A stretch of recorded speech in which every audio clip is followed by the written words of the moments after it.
Oke, kita sambung ke Kidung Agung pasal 1 ayat 11. Nah, kalau kita baca LAI, menerjemahkannya adalah kami akan membuat bagimu perhiasan-perhiasan emas dengan manik-manik perak. Ya. Nah, ini tentu diterjemahkan dari bahasa Ibrani. Ya. Bahasa Ibraninya ini dia. Oke. Tore,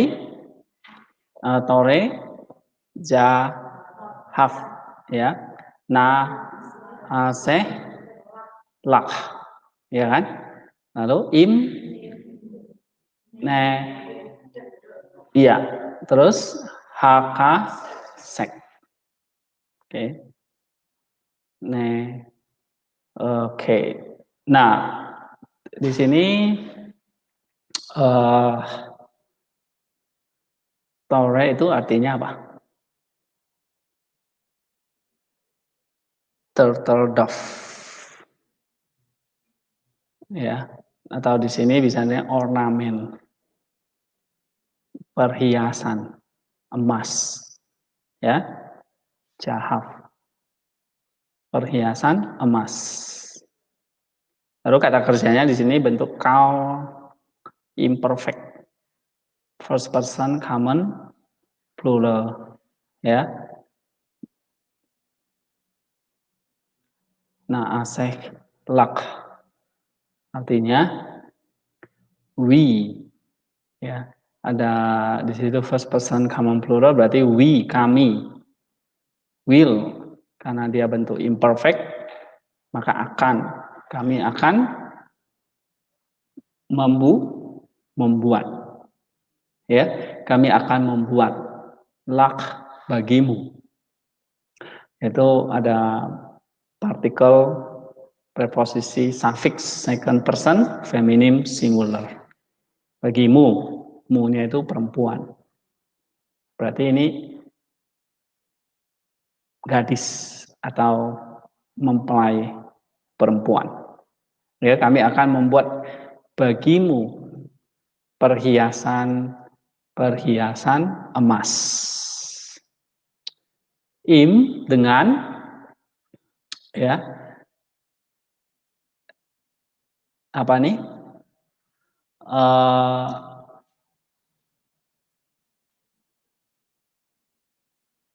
Manik-manik ya kalau LAI menerjemahkannya kan,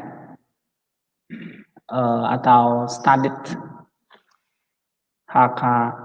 sek, perak, dengan manik-manik perak, ya.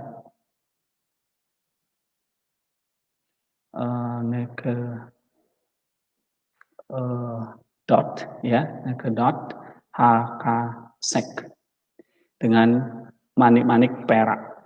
Jadi ada gold, ada silver di sini. Tapi ada ornament, ya, perhiasan. Oke, nah ini Septuaginta berkata begini.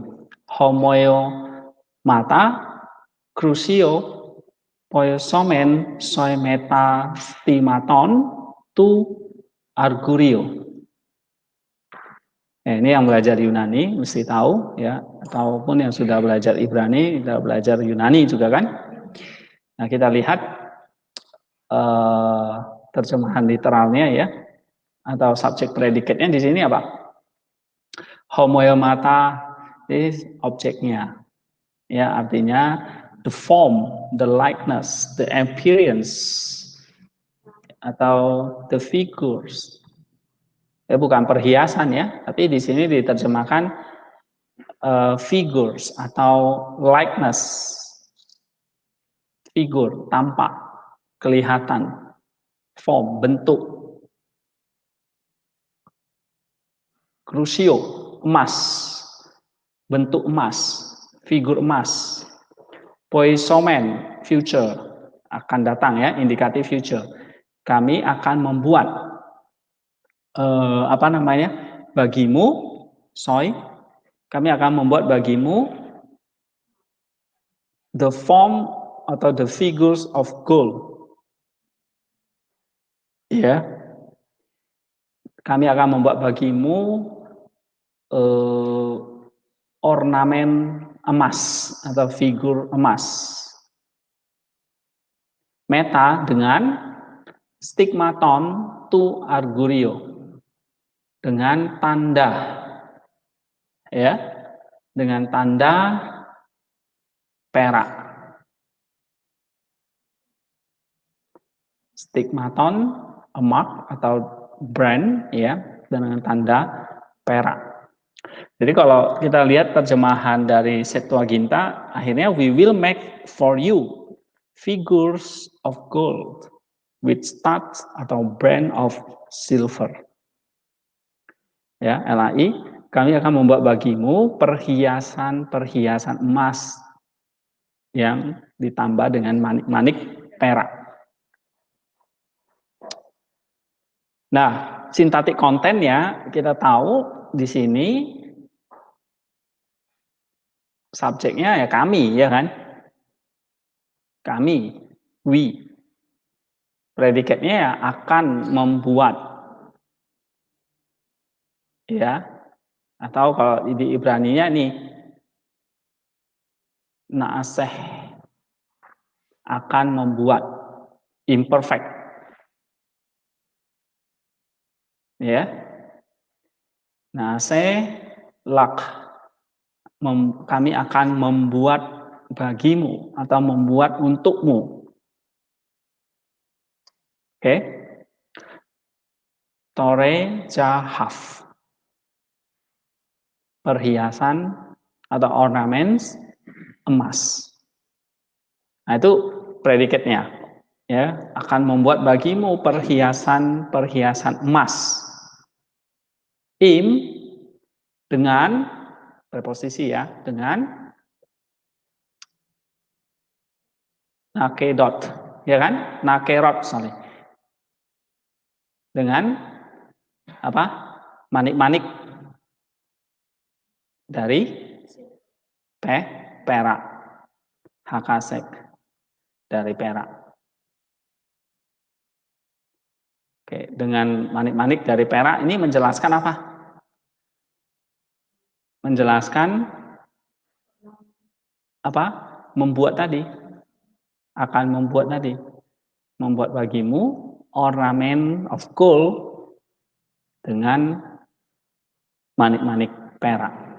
Ya, jadi perhiasan-perhiasan emas tapi dikelilingi dengan manik-manik dari silver atau perak. Agak sedikit lain dengan Septuaginta. Septuaginta pakai Tore itu diterjemahkan di Septuaginta itu menjadi homoiomata. Jadi akan membuat bagimu figur emas gitu ya. Jadi nggak dikatakan itu perhiasan, tetapi akan membuat bagimu itu bentuk emas yang dikelilingi dengan, yang ditandai dengan perak. Bukan stigmaton yang ditandain ya dengan tanda perak. Nah, kamu lihat di sini sintaktik kontennya ada satu poin penting ya, bahwa kami akan membuat bagimu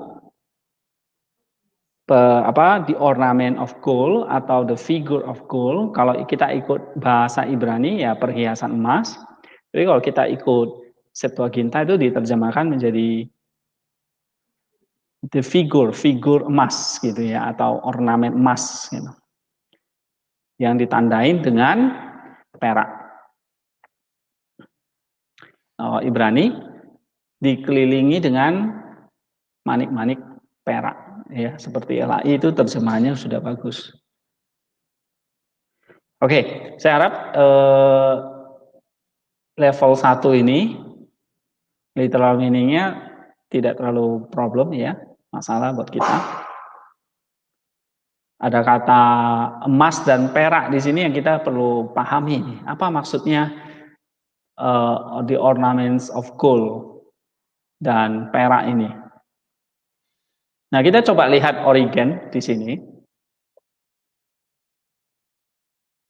Ya. Apa kata Origen? Nah, dia mengatakan bahwa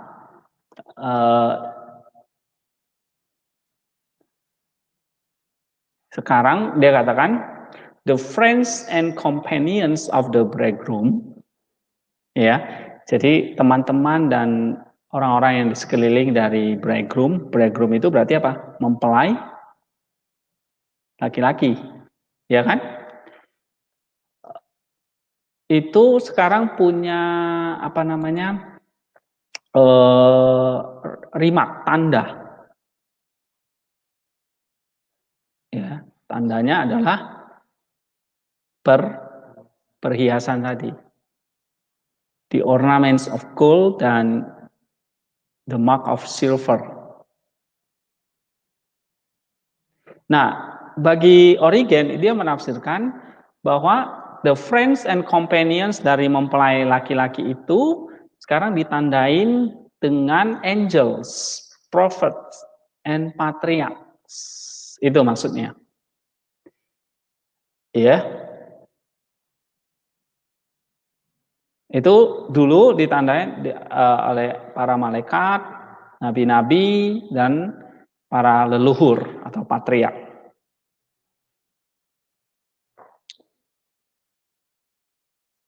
Nah, dia kasih contoh Kristus sendiri juga ketika dia akan dibaptis di Sungai Yordan, juga ditandain. Ya. Misalnya kedatangan apa?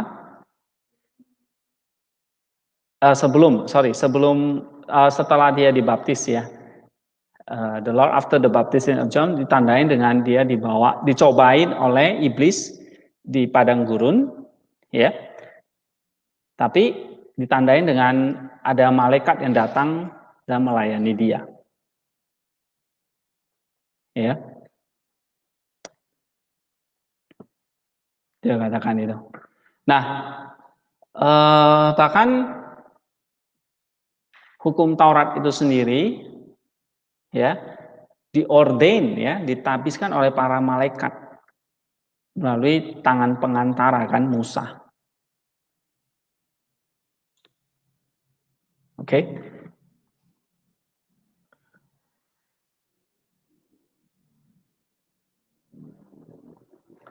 Nah, misalnya kita lihat ya.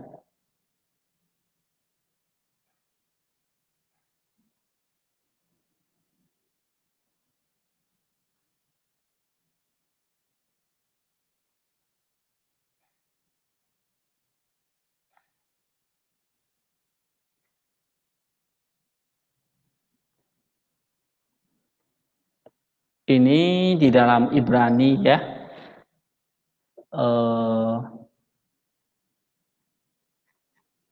Ibrani berapa ini ya?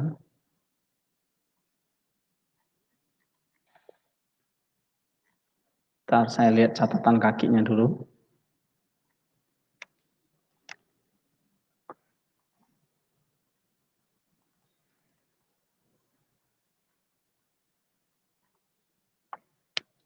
Notes. Ini halaman berapa? 148 ya.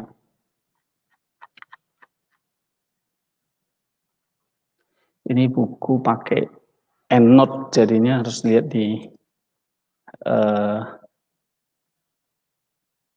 akhir buku ini.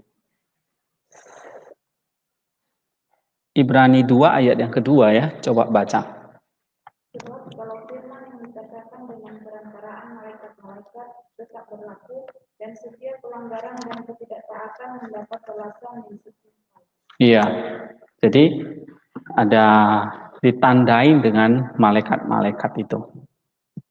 Nah, kamu di sini ya, yaitu feminim plural tadi, berarti ini kan lambang atau tipologi dari gereja yang ditandai dengan emas dan perak. Nah, Origen mengatakan itu berarti ditandain oleh malaikat, nabi-nabi, dan para leluhur. Coba kita lihat Galatia 3 ayat 19.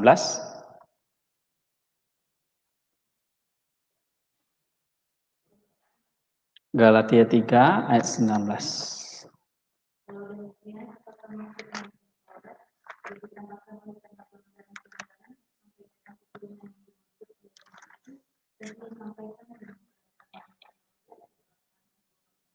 Iya, perantara malaikat-malaikat. Ya, jadi baik itu hukum Taurat, ya, ordained by the angels in the hands of a mediator. Bahkan para rasul juga menulis, ya, for if the word which was received through angels became steadfast. Ya. Nah, ini adalah apa namanya guardian sih ya dari yang ditunjuk untuk apa? Untuk mempelai perempuan yang masih kecil. Ya.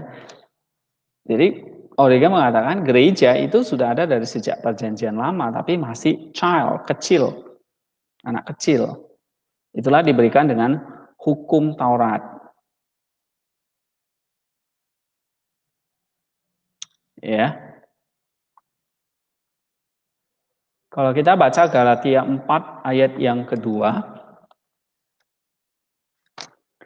Galatia 4 ayat kedua, bacakan.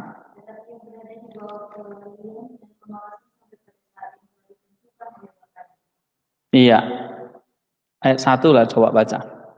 Dimaksud ialah selama seorang ahli waris belum akil balik, sedikit pun ia tidak berbeda dengan seorang hamba, sungguh pun ia adalah tuan dari segala sesuatu. Ayat yang kedua. Tetapi ia berada di bawah perwalian dan pengawasan sampai pada saat yang telah ditentukan oleh Tuhan. Ya, itu menunjukkan a child ya, yang masih kecil. Until the fullness of the time should come, and God should send His Son, made of woman, made under the law. Sampai nanti genap waktunya. Ya, kita baca Galatia 4 ayat yang keempat. But when the fullness of the time had come, God sent forth His Son, born of a woman, born under the law. Ya, jadi the law itu dianggap kecil, tapi nanti pada waktu kegenapannya maka akan datang mempelai laki-laki itu, oke,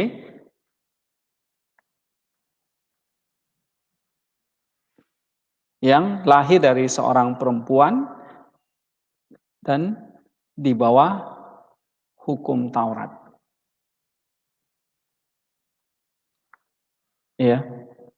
Nah, di sini ini seperti kayak gambaran kita, ya. Hukum Taurat itu diberikan lewat pengantara malaikat. Nah, nanti makin lama makin jelas nih, ternyata wujud hukum Taurat itu pada waktunya adalah anak Allah itu sendiri yang akan berinkarnasi.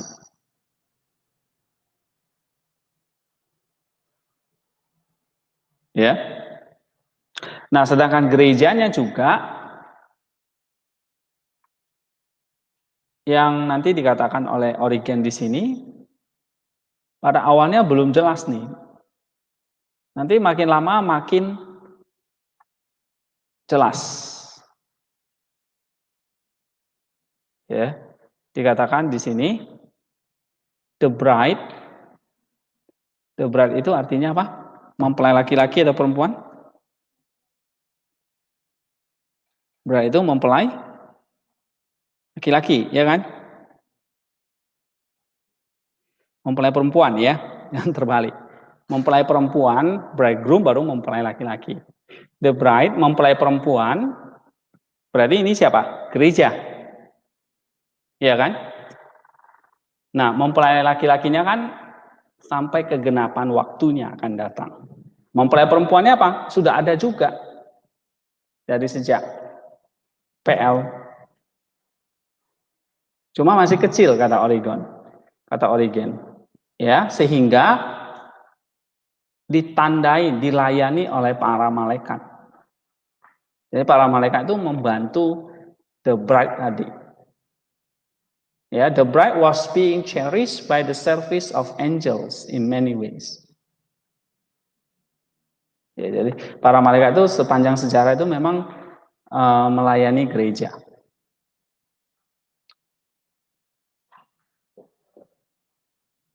Ya. Jadi di sini dia disebut from the beginning, dari sejak ras manusia, bahkan sudah dari very foundation of the world. Sudah ada. If I may look for the origin of this high mystery under Paul's guidance, bahkan sebelum dunia ini dijadikan. Coba kita baca Efesus 1 ayat yang keempat ya. Efesus 1 ayat yang keempat.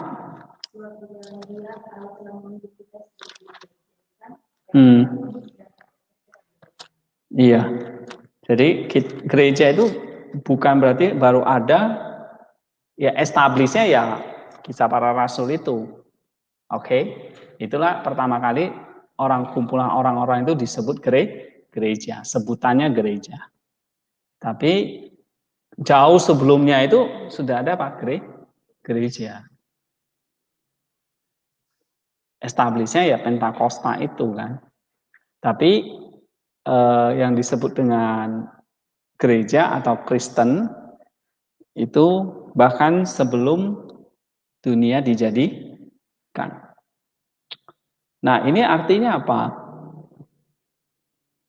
Ya, baik firman Allah yang nanti akan nampak dalam bentuk wujud manusia Yesus Kristus, kan dari awalnya sudah ada, ya kan? Sampai kegenapan waktunya ini wujudnya yang dewasa. Lalu gereja juga begitu, ya, dari apa? Sejak human race, penciptaan manusia. Nah, itu sudah adalah mempelai perempuan. Nah, human race ini atau sejak adanya penciptaan manusia ini, Adam dan Hawa ini, nah itu sudah bahkan sebelum diciptakan, ya, menurut Efesus 1 ayat 4. Before the foundations of the world. Bahkan kalau kita baca dalam Mazmur 73 ayat 2 gitu ya. Itu juga dikatakan, remember thy congregation, O Lord, which thou hast gathered from the beginning. Ya. Nah, itu sudah ada gereja. Begitu. Sebab apa? Sebab sudah ada firman Allah, sudah ada anak Allah. Ya. Berarti ini luar biasa ya, bahwa ada anak Allah, maksudnya ada firman Allah, ada penciptaan. Nah, penciptaan itu kan manusia. Nah, manusia itu sudah memang, makanya menjadi the bride tadi bagi the bridegroom itu. Ya. Bahkan sebelum diciptakan manusia itu. Oke. Jadi ibaratnya gini, kalau ada kepala ya pasti sudah ada tubuh. Begitu ada kepala ya ada tubuh gitu. Nggak mungkin kepalanya dulu ada, baru nanti muncul tubuh kan gitu. Jadi sejak mula ya ada mempelai laki-laki, ada mempelai perempuan. Jadi from the foundation of the world. Oke. Ya, berarti memang manusia ini ya memang pasangannya itu ya dengan Kristus. Ya. Manusia yang diciptakan oleh Tuhan ini, oleh Allah ini memang nanti dijodohkan dengan anak Allah yang berinkarnasi itu.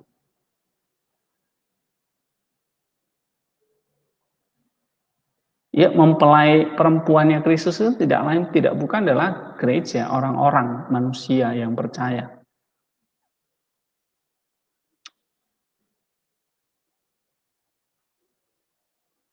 Ya. Ibarat misalnya kita punya anak ini, dalam kandungan pun kita sudah jodohkan ini sama tetangga kita misalnya. Dia belum lahir pun kita udah jodohkan. Kira-kira manusia itu seperti itu. Efesus 1 ayat 4. Belum oek nih, belum keluar ini. Sudah dijodohkan dengan Kristus. Jadi dia nggak akan nikah dengan siapa yang lain. Pasti dengan Kristus. Nah ini kata Origen. Ya. Coba misalnya kita baca lagi.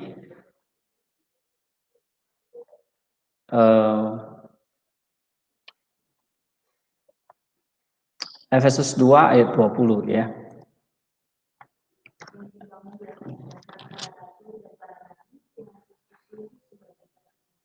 Iya. Para nabi. Itu tadi kayak ornamen-ornamennya tadi. Para rasul. Angel, para malaikat. Itulah tanda dari mempelai perempuan. Ya, dilayani oleh para nabi, angel, malaikat, para rasul. Nah, itulah yang dimaksud dengan aku akan membuat kamu.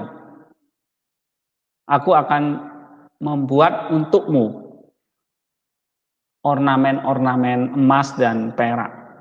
Artinya kamu itu akan dilayani oleh angels, prophets, and apostles. Ya. Kita baca lagi Efesus 5 ayat 25.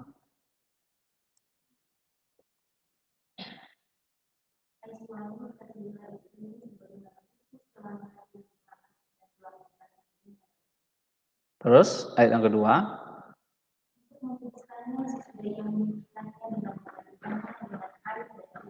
Iya, itu dia. Ya, kalau kita lihat di sini ayat yang kedua, Efesus 5 tadi ya, ayat yang ke-26 ya.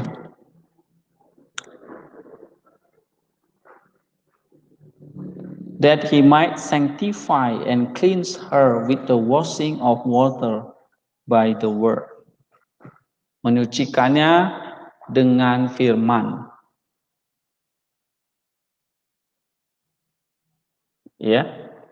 Jadi kalau Kristus pada awalnya sudah mengasihi kita, kalau kita nggak eksis, gimana dia mengasihi sesuatu yang tidak eksis? Ya, berarti kita dari dulu sudah eksis gitu. So, loving her, maka dia datang, mempelai laki-laki ini datang kepada dia. Ya. Kita baca Ibrani 2 ayat 14. Ibrani pasal 2 ayat 14.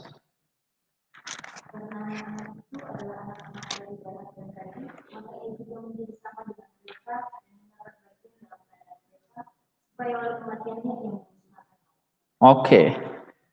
Yeah, as the children were partaker of flesh and blood, he also himself in like manner was made a sharer of the same. Itulah artinya dia datang kepada mempelai perempuan itu. Jadi dia menjadi sama seperti mempelai perempuan itu. Ini kata Origen.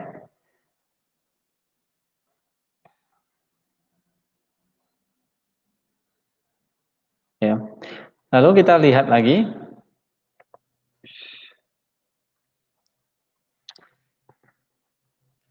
Ayat yang ke-12a.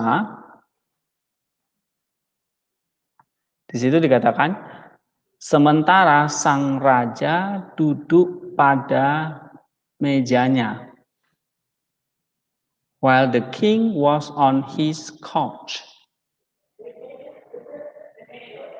Ya, Heos ho Basileus and Anaclise autu nadros mu edoken osmen autu. Ya. At seha melek, oke, vi me sivu apa?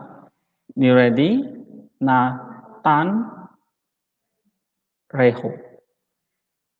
Ya. Sementara sang raja duduk pada mejanya, semerbak bau narwastuku.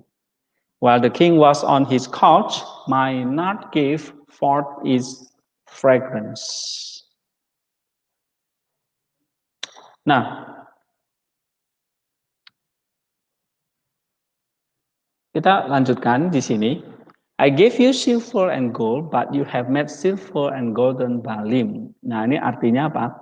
I gave you perception and reason which to perceive and worship me, your God. But you have transferred the perception and reason that is in you to the worship of evil spirit. Nah, kita lihat di sini. Yang tadinya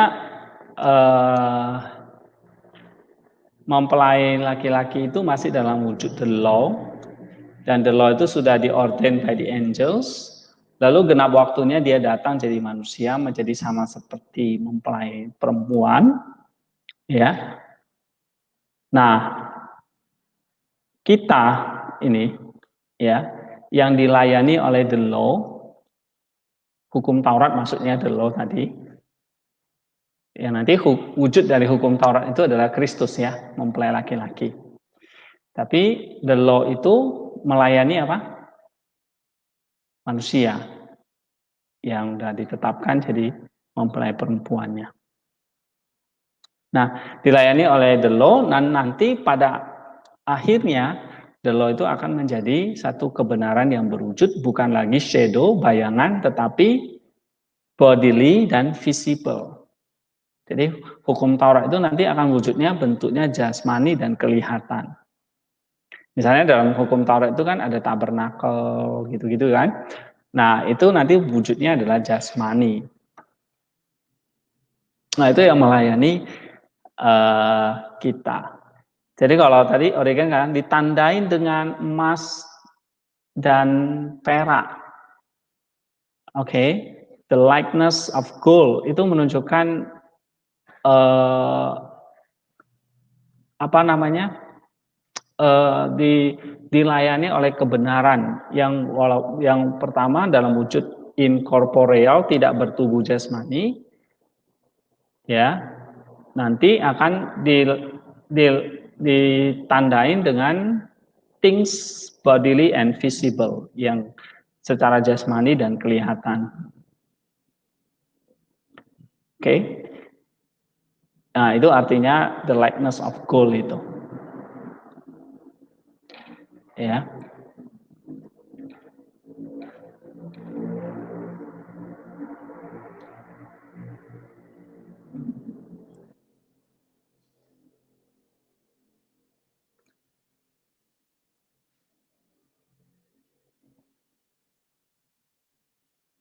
Oke.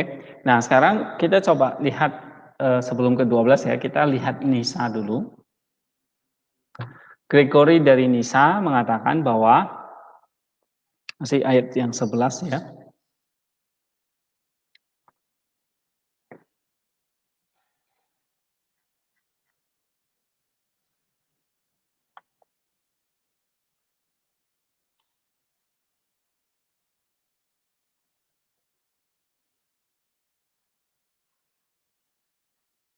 Nah, we must make likeness of gold with silver stars, yang artinya apa? Tadi dikaitkan dengan ayat sebelumnya bahwa kuda itu kan mesti disucikan.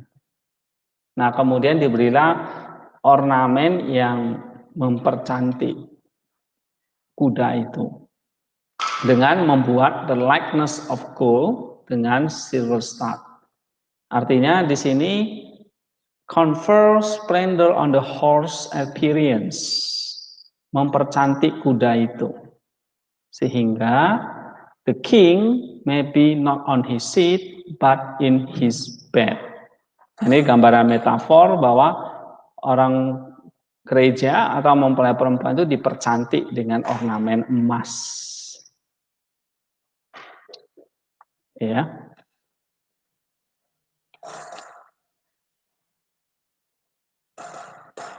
Nah, apa yang dimaksud dengan the likeness of gold?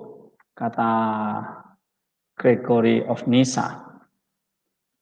Tadi kalau Origen itu mengatakan bahwa pada mulanya gereja itu sudah ada dan dilayani oleh para nabi, malaikat, dan para rasul. Itulah yang dihiasi atau ditandai dengan emas dan perak. Ya. Nah, kalau menurut Nyssa, dia katakan di sini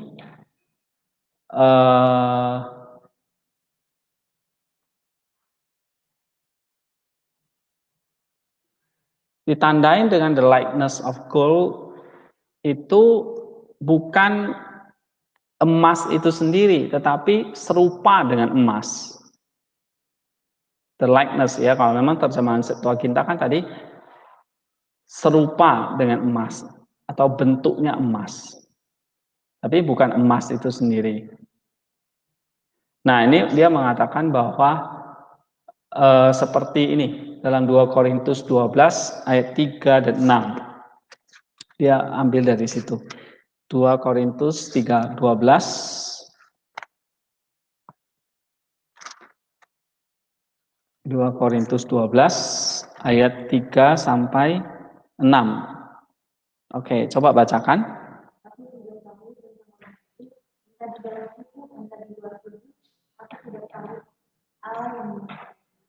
Okay, and I know such a man, whether in the body or out of the body, I do not know. God knows. And terus? Dia tiba-tiba dikasih Daud dan dia mendengar kata-kata yang terkatakan dan tidak boleh diucapkan. Iya. Ayat kelima.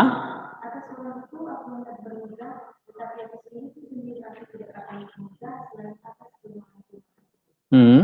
Sebab sekiranya aku hendak bermegah juga, aku bukan orang bodoh lagi, karena aku mengatakan kebenaran. Tetapi aku menahan diriku supaya jangan ada orang membisikkan kepadaku lebih daripada yang berkata kepadaku atau yang mereka dengar daripadaku. Iya. Jadi ada apa namanya? Ada kata-kata dari surga yang tidak bisa dibicarakan. Nah, itu serupa seperti emas. Tapi bukan emas itu sendiri. Nah, ini artinya the teacher who provide us with fair thought relating to the mystery are quite unable to articulate what they are with respect to their nature. Jadi kata the likeness of God itu kita itu kayak menerima radiance of glory. Ya, misalnya kalau matahari itu adalah terang, kita menerima sinarnya matahari. bukan matahari itu sendiri. Kalau kita terima matahari sendiri, kita gosong kan, gitu. Tapi kita menerima sinarnya,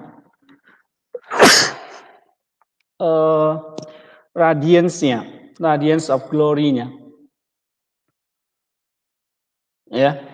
Nah, sama seperti kayak Paulus mengatakan ada hal-hal yang aku tidak bisa bicarakan.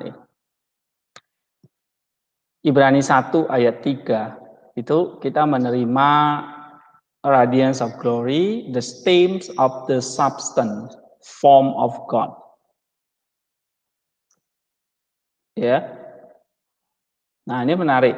Jadi Nisa mengatakan bahwa orang-orang atau mempelai perempuan itu ditandai dengan sinar kemuliaan Allah. Nah, sinar kemuliaan Allah itu sendiri adalah nanti yang berwujud manusia. Nah, dalam Ibrani 1 ayat 3 itulah Yesus Kristus. Bahwa dia adalah sinar kemuliaan Allah, stamp of the substance, form of God. Ya. Dalam Filipi 2 ayat 6 atau dalam Yohanes 1 ayat 1 dia adalah firman pada mulanya adalah firman, dan firman itu adalah Allah, dan bersama-sama dengan Allah. Nah, itu semua adalah hal-hal yang kelihatan seperti emas. Tapi untuk mereka yang bisa melihat kebenaran itu sendiri. Nah, ketika kita bisa melihat kebenaran itu sendiri, maka kita ini kelihatan seperti emas, tapi bukan emas.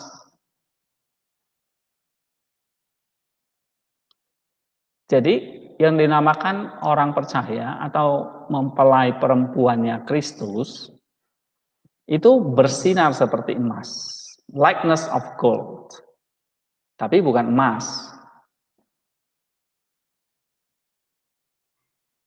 Ya. Nah, lalu apa yang dimaksud dengan dikelilingi dengan tanda-tanda perak atau manik-manik perak tadi? Perak di sini artinya a verbal act of signifying, tindakan atau kata-kata ya yang menegaskan. A verbal act of signifying. Misalnya kita baca dalam Amsal 10 ayat 20. Coba bacakan.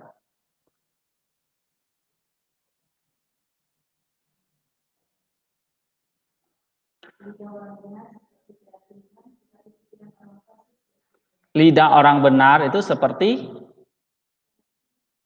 perak dalam api.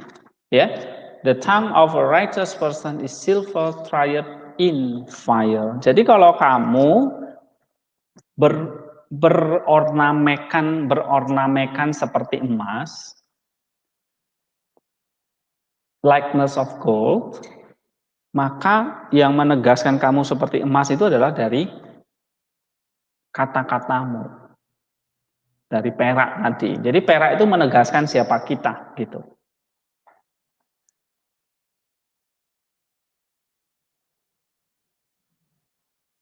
Ya, nah ini spiritual meaning-nya ya. Kemudian Nisa melanjutkan, walaupun seperti tadi Rasul Paulus ya bisa melihat kayak divine nature itu di luar pikiran dia,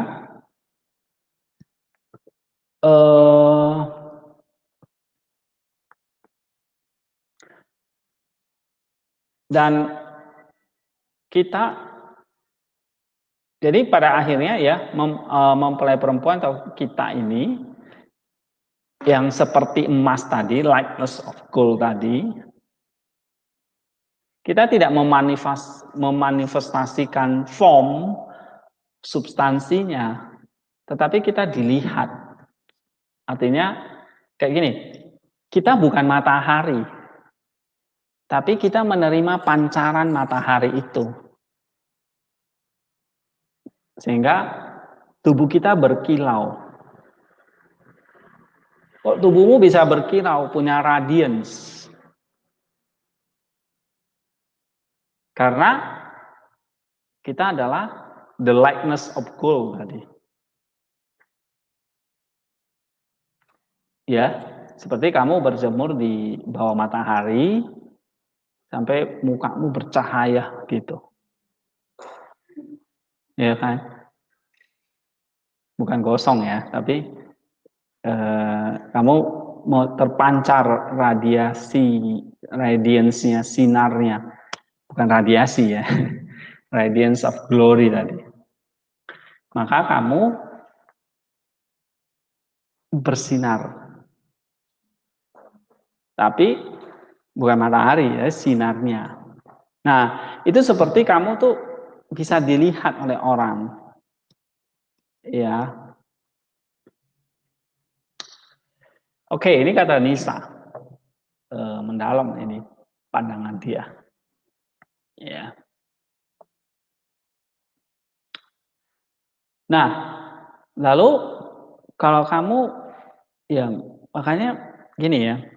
Kalau kita baca kembali ke Matius 6 ayat 22 dan 23 ya, tentang matahari tadi ini ya. Atau pernah lihat tentang transfigurasi Yesus ya.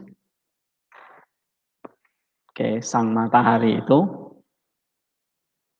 dia satu ketika dia mengajak Petrus, Yakobus dan Yohanes naik ke Gunung Tabor. Lalu dia berubah wujud menjadi terang. Ya kan? Di situ datanglah Elia dan Musa. Padahal Musa dan Elia kan sudah meninggal kan. Gitu. Tapi ketiga ini bersinar terang gitu. Kristusnya bersinar terang tapi disaksikan oleh Musa dan Elia. Ya, sampai muka, wajah, tubuh dari Petrus, Yakobus ya, ini ada ikonnya nih ya, seperti ini. Silau, nggak bisa memandang. Nah, pertanyaannya adalah, apakah sebelum transfigurasi itu berarti Yesus itu nggak punya terang gitu? Enggak, dari awalnya adalah terang. Ya, dan kita yang adalah mempelai perempuan ini terkena radiance-nya, terangnya. Dan itu ditunjukkan peristiwa sejarah di dalam Gunung Tabor tadi. Ini satu contoh. Ya. Jadi kita kayak terkena radiasinya lah, radiasinya Yesus gitu. Maka Yesus mengatakan kepada kita kan, kamu adalah terang dunia, terang. Ya. Nah, terangnya itu sesungguhnya berasal dari